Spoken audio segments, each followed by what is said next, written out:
I mean, I tend to switch mine off an awful lot. You know, because I get fed up. I've only got a phone. She's got a phone. That's it. I'm really not into the whole internet thing, and I don't understand a lot of it either. Because if I click on something wild and wonderful comes up for some reason, it always gets through to my computer. Have you done that?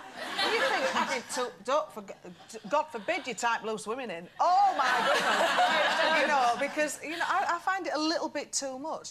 Do you not think? Yeah, I mean, it's all moderation. I mean, everything we do is, for me, is in moderation. I kept my computer in our computer, in the living room, you know, and so you could see what's going on. And it's not, I mean, I grew up in New Zealand, and running around, being outside is a huge part of my life, and I wanted that to be with my kids' life as well. But I mean, they do tend to go on the internet and, you know, look through things more than what they would, say, watch TV, you know, and... The survey says that 50% of children lie to their parents about what they're looking at. Yeah. Do you worry about your kids looking at the wrong thing, or do they think they're lying to you about what they're doing?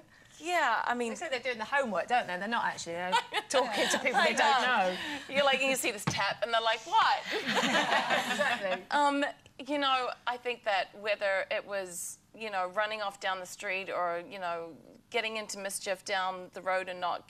You know, it's all relative to the time, and I think the fortunate thing with the internet is there is memory there, and if, you know, something needs to be found out, you can find it, you know, and, you know, there really are, I think, you know, a lot of companies are trying to find parental controls more and more, but I think the best way, I mean, you can tell when your kid's lying. And keeping it in the living room as well, or the kitchen, or somewhere that you can just casually walk by. You don't have to make a big deal out of it, but you can keep an eye on what is on the screen. I think is the way to do it. Now, earlier on in the programme as well, we were talking about fears and how they change as you get older, you know, things you might have worried about in your teens or 20s sort of change as you get older.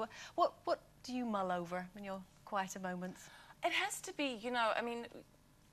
I'm not a big, I go from day to day, but it would have to be, you know, to do with your kids, I think the same as what, you know, Richard said, it would be the fear of something happening to them. It would absolutely kill me. It would devastate me. And I couldn't even imagine, and you know, so many women and men have been through this, and I couldn't even imagine going through something like that. So it would have to be that. But I don't like negative stuff, and I don't like thinking about stuff like that, and whether people want to say that I'm in denial, because I would sit here and, you know, have ulcers and just be a... You know, I'm definitely one of those people that does, you know, think about, you know, a lot of crazy stuff, but I just have to keep it calm down. Far more trivial. Do you fear losing your figure because you're fabulous? You always have been. Are you kidding? I just opened the OK magazine and saw that awful picture of me in OK, and I was just like on the high wire doing this thing. I had so much harnesses on, and it was awful. Why? That's absolutely. People will be going mad because you're saying that. Because no, I'm not. But the press gave me rubbish about it. But I was like, I had this massive. I don't care, though. I honestly don't. I don't. I mean, as a woman, I think you have to be really comfortable with who you are. It's not about being stick thing. It's finding what suits you and what you're happy with, and that's just the way it is. Do you think they wear bikinis? You do, don't you?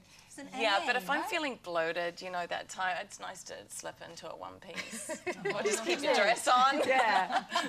And do you dress up to go to the beach? Because you live in a beach town, don't you, really? No. No. No, I don't believe in dressing up dogs or putting on too much jewellery, you know, when people dress their dogs up. I was thinking you get a funny tan. You know, these people who've got all bangles and rings, and I just think, well, that'll get really hot and burn you and get covered in... I don't get that at all.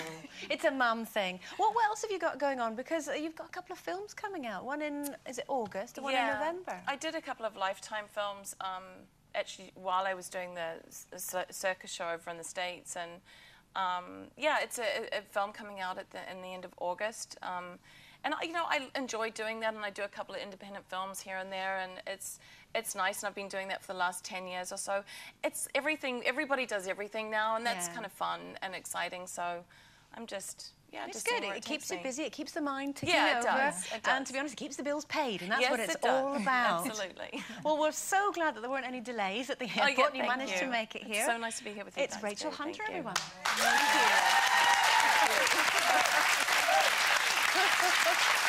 you. rock and roll. OK, tomorrow, my lovely friend and colleague, GMTV's early riser Penny Smith will be here alongside Go West's Peter Cox. So make sure you join us at the usual time of 12:30. Have a good day. Bye-bye.